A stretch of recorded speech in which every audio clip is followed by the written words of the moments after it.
More than a few years ago, I was working as a burlesque entertainer in a gentleman's club, and was idly sitting at the end of the bar one night when a couple came in. Not unusual. I hadn't thought nothing of them being there until later.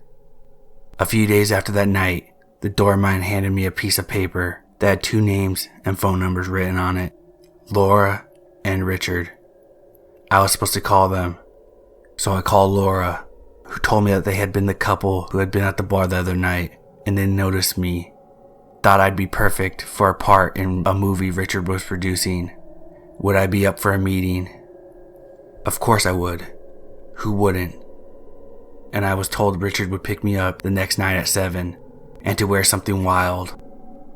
7 o'clock came the next evening, and I was ready in a white lace dress with ostrich feather trim when Richard showed up outside my building. So I went down, introduced myself, and got in the car. We agreed to go to the local bar I knew well for the meeting. But first we had to go back to his place so he could pick up some contracts he'd forgotten. So off we went. He went into his house and came back out with a few manila folders and an open bottle of beer, a brand that I didn't like to drink. So I stuck the beer into the window well of the Jeep and we went to the bar. At the bar, he showed me what were supposedly scripts from this movie he was producing and some contracts, and it looked pretty legit.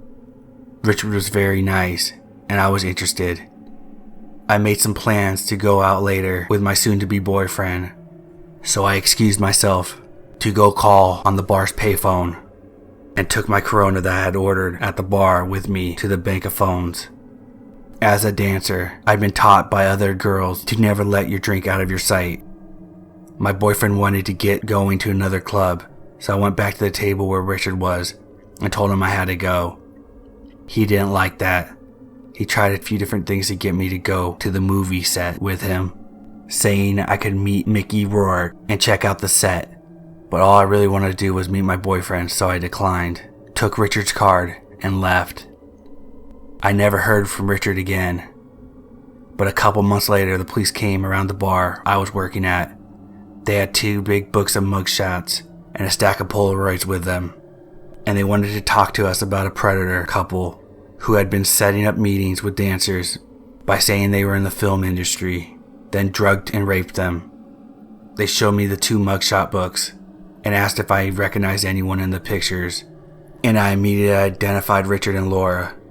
Then they showed me the Polaroids, which were trophy pictures of the couple in the act of attacking the poor drugged girls, and asked if I knew any of the victims and where they might find them in order to talk to the girls. I only knew a couple of the women in the photographs, but there were a lot that this had happened to. Richard and Laura were prosecuted. He went to jail, but she didn't, because she was from a wealthy family and also turned witness on him. About 12 years after Richard was convicted, I saw in the newspaper that he was possibly up for parole. So I wrote a letter telling the story and urging them not to let him back out because he was a dangerous offender who should have stayed in prison the entirety of his sentence. If I had drank the open beer he handed to me in the Jeep on the way to the meeting, I wouldn't have made it to the meeting and probably would have ended up in that stack of Polaroids. Girls and guys, always keep your eyes on your drinks. Have fun and be careful out there.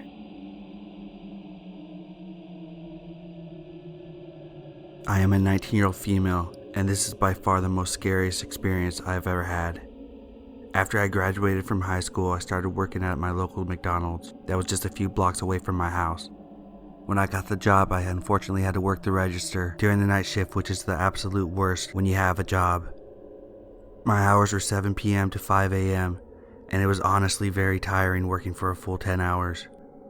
As soon as 1 a.m. rolled around, less and less people would come in. I'd have maybe 2 customers come in for some fries or something, but that was pretty much how the night shift was. One night I was working the night shift with another one of my employees, Edgar. Edgar was the type of guy that always liked to joke around with people, and he was full of energy. Anyway, I am working cleaning the counters, and Edgar tells me to go refill the sauces as we are running low. As I'm going back, I see a man standing behind the counter. I'd say he was in the mid-50s, wearing jeans that were stained with what looked like black tar and a few red stains, and he also had a dirty raincoat with a hoodie over his head. I said hello as politely as I could and asked if I could take his order. He then gave me a dry response saying he wanted a value fry. He puts his face towards me and I began to smell the alcohol in his breath. I remained calm and told him his total and gave him his fries. He then sat down at a nearby table and stared at me while I worked. I tried my best to ignore him, but it is very hard trying not to make eye contact with him. At one point I told Edgar about the situation, and him being the good friend he was, he told me he'll give me a ride home if it continued. I didn't have a car at the time, and I wasn't a fan of public transportation, so I told him thanks, and I continued to work. Fast forward 10 minutes, I see the man get up from his spot and leave. I breathed a sigh of relief and told Edgar he was gone. The rest of the night went well, and I only served about 3 to 4 customers. Other than that, it was somewhat relaxing.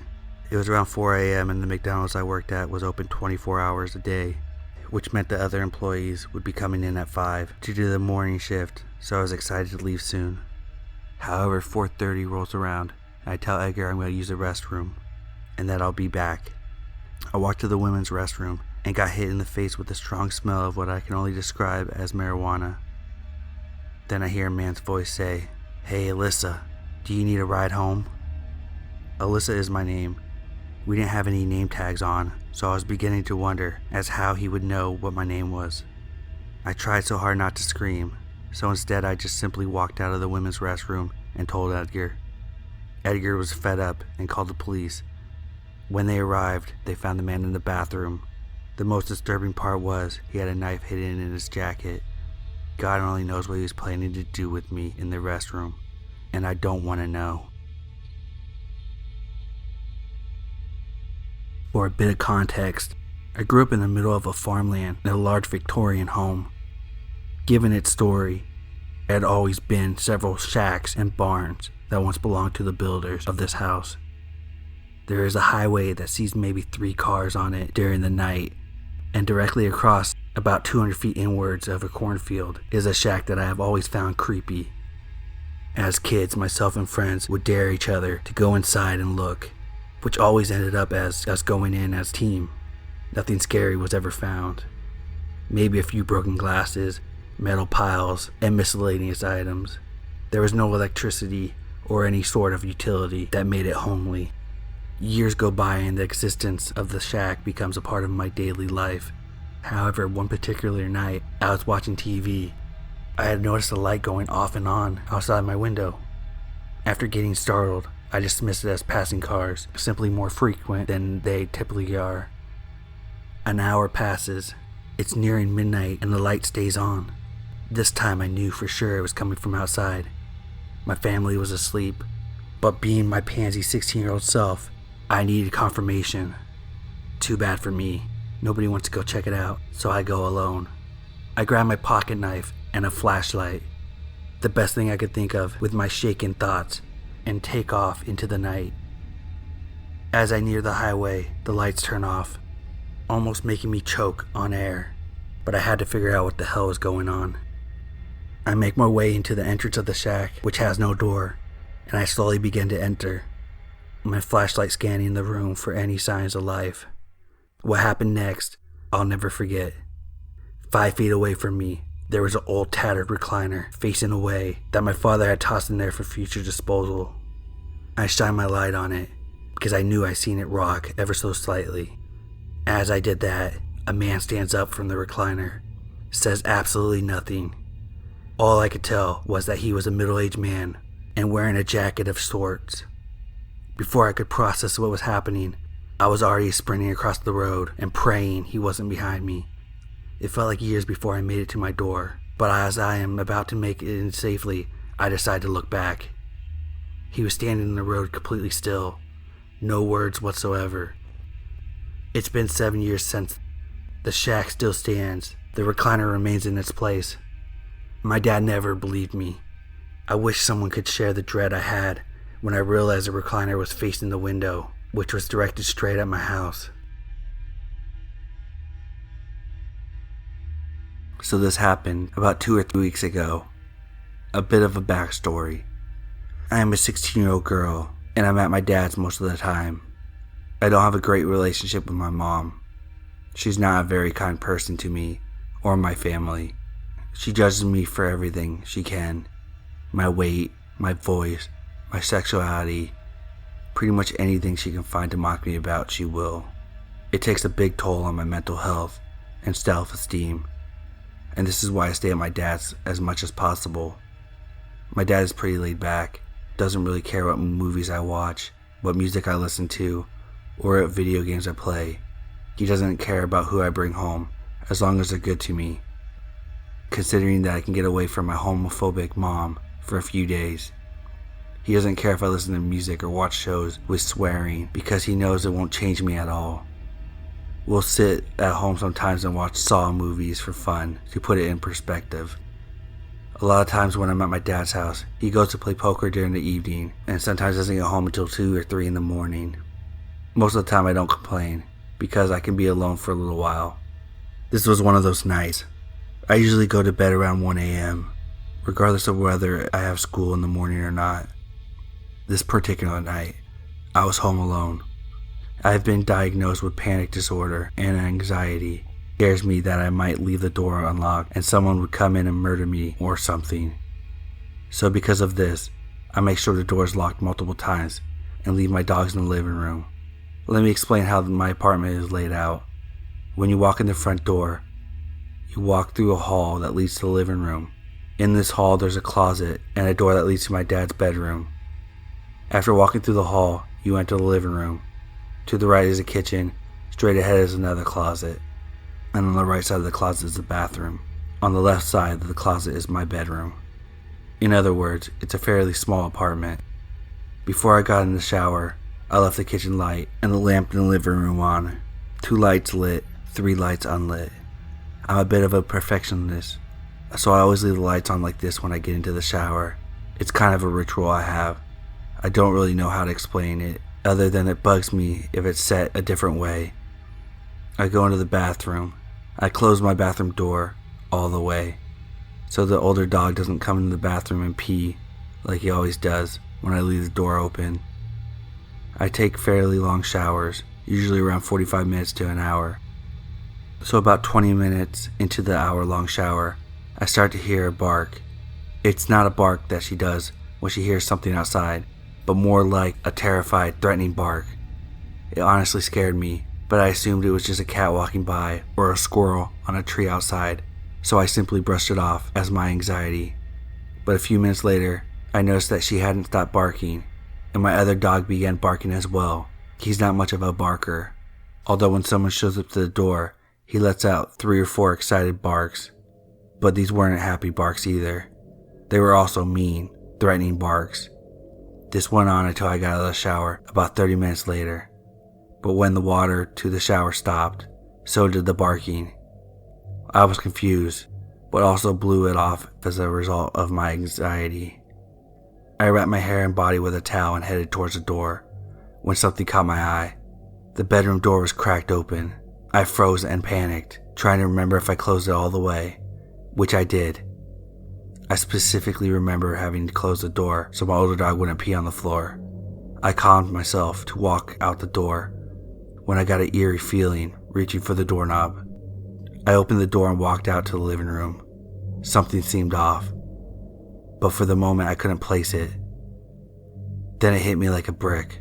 All the lights that I had left on were off, and all the lights that I left off were on. 3 lights on, 2 lights off. Completely different from my ritual. This was the point when I realized something was wrong, and someone had been in my house. All of the candles in the living room were lit, and the lighters were placed outside on the porch with the door closed. We have always kept the lighters on the candle side, no matter what. At this point, I'm still in a towel, and had started crying. I was trying to figure out what to do when I remembered to check the front door. It was unlocked. At this point, I was in full panic and sat on the floor for a good 3 to 4 minutes. I texted my dad, asking if he remembered to lock the door on his way out, knowing fully well I had checked it. I also left everything else out of the text because I didn't want to freak him out. He said he had locked the door, so I said okay and decided to see if the lock was broken. It wasn't, which means it hadn't been picked. The only way for someone to get in was with a key. The only people that have a key to my apartment were me, my dad, my mom, my stepmom, and stepsisters. My mom was asleep at home, and my stepmom was playing poker with my dad. None of our stuff was stolen, which confused me, because if someone breaks into your house, why would they switch the lights on and off and light all of the candles and not steal anything? I didn't get any sleep that night, and I haven't told my dad half of the things that happened. I have no idea why the bathroom door was open, or why the lights were switched. Whoever broke in my home has a key, which means they can come in as they please, which scares the shit out of me. So scary person who came into my home, let's not meet. Last year, on Boxing Day, I found a really cool ornament in the clearance box. It had a built-in camera to record unique perspectives on the holiday celebrations. I grabbed the last one from the store's dusty shelf and brought it home for less than $10. I forgot about it until my wife, my 2 daughters, and I decorated the house earlier this month. I told my daughters about the camera and said we'd secretly catch Santa in the act. I had an old costume in the attic and intended to deliver some gifts in full view of the camera on Christmas night. My girls were overjoyed and went back and forth trying to find the best place to put the ornament on the tree. They had no idea Daddy repositioned it later so it could actually catch the living room from a good angle. In the nights leading up to Christmas, I turned the camera on to make sure everything was working properly. In the morning, I previewed the footage, just long enough to confirm it was working. Satisfied, I installed the micro SD card back into the ornament and slipped in a new battery in anticipation of the big night. Daddy didn't want to disappoint his girls with a failed recording. We enjoyed Christmas Eve as a family, playing board games and eating more junk food than there was room for in our stomachs, like we did every year. We let our daughters open one gift from Mommy and Daddy before going to bed. The girls, still riding the sugar high, could be heard giggling in their bedrooms from all the way upstairs. From time to time, my wife and I could hear one of them shush the other, claiming she heard hooves on the roof or bells jingling. Eventually, our kiddos dozed off. My wife kissed me on the cheek and headed to bed while I turned off all the lights. I retrieved the costume and tiptoed into the living room to get ready for the big feature film debut. I did everything you would expect Santa to do. I ate most of the cookies. I drank the milk. I pet my large stomach and said ho ho ho, and dropped a few presents by the fireplace in full view of the camera. A pretty good acting job, if I do say so myself. On Christmas morning, the girls come running into my bedroom to wake us up. They excitedly insist we watch the video before opening presents. I transfer the footage onto my laptop, fast forward to where Santa showed up, and pressed play. My girls squealed in delight and jumped in front of the screen, frantically waving at Santa while obscuring the video from my view. It brought me so much joy to see how happy the girls were. I was too lazy to stop the video, so it continued to play in the background while we unwrapped gifts. I spotted a box I had not seen the night before. It was small and wrapped in blue foil paper I did not recognize. My name was on it, but my wife seemed as surprised as I was to see it there. Noticing my confusion, my youngest daughter spoke. "Daddy, that's gotta be from Mr. Elf," she said, her voice cheerful and bright. I was about to dismiss her elf comment as just another weird thing kids say, but my wife wasn't so quick to ignore it.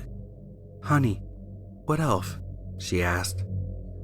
My daughter pointed to the laptop. By then the video had ended, and all that was left was a screen of the preview for the first frame. "The one that came with Santa," she answered. Panic struck me like a bird in a jet propeller. I knew my wife didn't dress up as an elf. I scanned the video, clicking forward and back until I saw what my daughter had seen. There was someone in the living room. He walked into the corner after I turned the lights off. He stood watching me parading around as Santa. The video was completely quiet after that. It was as though the camera failed to record a single sound. The strange, tall man in an elf costume stood perfectly still for over an hour, watching the camera from a distance. After a while, he walked over to the plate of cookies and bit the head off a gingerbread man.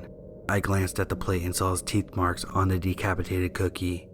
The man quietly approached the Christmas tree. I thought the audio wasn't working, but as he reached the Christmas tree, I began hearing his slow, steady breaths. He reached towards the ornament, and the video stopped. In a terrifying frenzy, I grabbed the blue box he had left behind. I ripped the bow off of it and tossed the frilly thing away. I frantically removed the wrapping paper, opened the box, and looked inside. There, on a bed of bubble wrap, was a battery I put on the camera the night before. My wife took the ornament and opened the back. The battery was missing. I don't know what scares me more, what the camera caught, or what the elf might have done after he turned the camera off. Growing up near a graveyard means I can always count on one or two things happening around this time of the year. The neighborhood kids will sneak around the cemetery and pretend to be ghosts to prank my siblings and I. That or the place will flood when an autumn thunderstorm rolls in. Last night the weather proved I was right about the latter. So when my little brother Joey told me that there was a strange tall man standing out there staring at the house, I thought nothing of it. No one would be out in that storm. He came again about a half hour later to pester me, so I got up to take a look. Sure enough, I saw a pale man, almost albino, standing in the mud that went up to his ankles. It looked like he was wearing an outfit for the KKK with a blank chrome mask on.